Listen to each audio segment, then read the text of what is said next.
नमस्कार दोस्तों, स्वागत है आपका न्यूज डिकोडर में। लक्षद्वीप के एक छोटे से आइलैंड को लेकर फिलहाल काफी हंगामा मचा हुआ है। बातें हो रही हैं कि लक्षद्वीप एडमिनिस्ट्रेशन बित्रा आइलैंड को एक्वायर करने की प्लानिंग कर रहा है और इस डिसीजन ने लोकल लोगों के साथ साथ लक्षद्वीप के एमपी हमदुल्ला सईद को भी नाराज कर दिया है। लेकिन इस पूरी कहानी के पीछे एक और बड़ा जियोपॉलिटिकल एंगल छिपा हुआ है, जिसका कनेक्शन डायरेक्टली चाइना, टर्की और मालदीव से भी जुड़ता है। बित्रा आइलैंड लक्षद्वीप के नॉर्दर्न जोन में स्थित है और ये सबसे छोटा पॉपुलेटेड आइलैंड माना जाता है। गवर्नमेंट की ऑफिशियल वेबसाइट के मुताबिक इसकी लेंथ सिर्फ 0.57 किलोमीटर और विड्थ 0.28 किलोमीटर है। यह आइलैंड केरला के कोच्चि से लगभग 483 किलोमीटर दूर है। 2011 की सेंसस के हिसाब से यहाँ सिर्फ 271 लोग रहते हैं, पर एक नई रिपोर्ट के मुताबिक लक्षद्वीप एडमिनिस्ट्रेशन ने 11 जुलाई को एक ऑफिशियल नोटिफिकेशन जारी किया है, जिसमें कहा गया है कि बित्रा आइलैंड का पूरा एरिया एक्वायर करके उसे किसी पर्टिकुलर डिपार्टमेंट को ट्रांसफर कर दिया जाएगा और यहाँ डिफेंस और स्ट्रेटेजी ऑब्जेक्टिव के लिए फैसिलिटी बनाई जाएगी। यह सुनकर लोकल लोग और एमपी हमदुल्ला सईद भड़क गए और उन्होंने कहा कि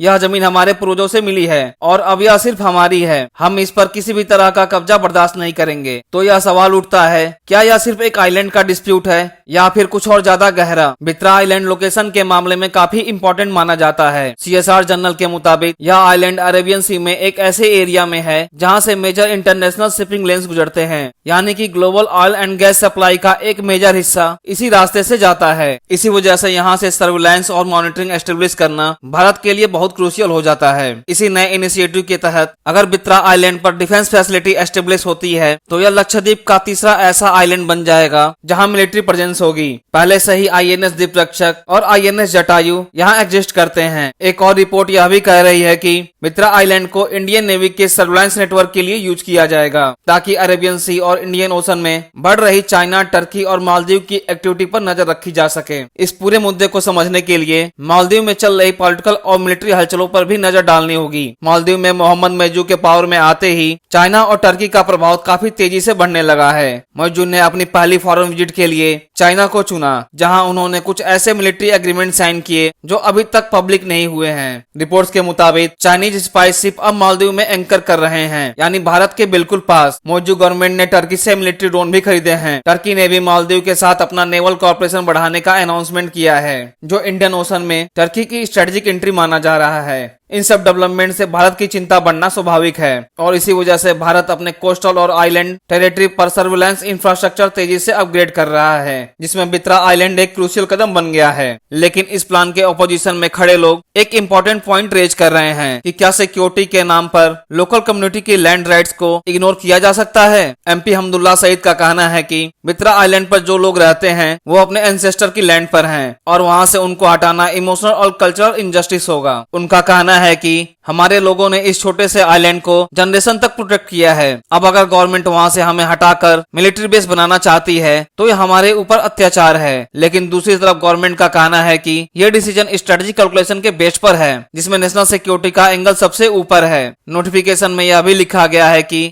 बित्रा की strategic location, national security relevance और लोकल लॉजिस्टिक चैलेंज को ध्यान में रखकर ही ये प्रपोजल बनाया गया है। यह स्टेप सिर्फ बित्रा तक सीमित नहीं है। भारत ने पिछले कुछ महीनों में मिनिकॉय और एंड्रोट आइलैंड पर भी नेवल इंफ्रास्ट्रक्चर को अपग्रेड किया है। यह सब इंडियन नेवी के कोस्टल सर्विलांस नेटवर्क को एक्सपेंड करने का हिस्सा है, ताकि अरेबियन सी में किसी भी सस्पिशियस एक्टिविटी का तुरंत पता लगाया जा सके। बित्रा आइलैंड का use radar station, UAV surveillance और सैटेलाइट बेस्ड ट्रैकिंग के लिए किया जा सकता है। इससे भारत को चाइना के स्ट्रिंग ऑफ पर्ल स्ट्रेटजी को इफेक्टिवली जवाब देने में मदद मिलेगी, जिसमें चाइना हर तरफ से भारत को घेरने की कोशिश कर रहा है। अब सवाल उठता है कि आगे क्या हो सकता है। अभी तक यह प्रपोजल सिर्फ एक नोटिफिकेशन लेवल तक था, लेकिन अगर इस पर इम्प्लीमेंटेशन शुरू होती है तो लोकल प्रोटेस्ट बढ़ सकता है। शायद कुछ लीगल केसेस भी फाइल हो सकते हैं, लेकिन गवर्नमेंट के लिए नेशनल सिक्योरिटी एक टॉप प्रायोरिटी है। और अगर स्ट्रेटेजिक एक्सपर्ट की माने तो बित्रा जैसे रिमोट आइलैंड फ्यूचर में भारत के लिए गेम चेंजर साबित हो सकते हैं। लेकिन यह भी जरूरी है कि लोकल पॉपुलेशन के सेंटीमेंट को इग्नोर ना किया जाए। एक बैलेंस बनाना होगा जहां नेशनल इंटरेस्ट और लोकल राइट्स दोनों को साथ लेकर चलना हो। बित्रा आइलैंड का इशू सिर्फ एक छोटी सी आइलैंड का एक्विजिशन का मामला नहीं है। यह एक ब्रॉडर जियोपॉलिटिकल और स्ट्रेटेजिक चेस बोर्ड का पार्ट है, जहां चाइना, टर्की और मालदीव जैसे player actively Indo Pacific region में अपना इम्पैक्ट बनाना चाहते हैं। वहीं भारत भी अपनी मैरीटाइम स्ट्रेटेजी को नए लेवल पर ले जा रहा है। आने वाले समय में यह देखा जाएगा कि बित्रा आइलैंड का फ्यूचर क्या होता है। लेकिन एक बात तो पक्की है, लक्षद्वीप की छोटी सी जमीन अब एक बड़े ग्लोबल गेम का सेंटर बन चुकी है। हालांकि भारत सरकार के इस निर्णय पर आपका क्या मानना है, कमेंट कर हमें बताएं।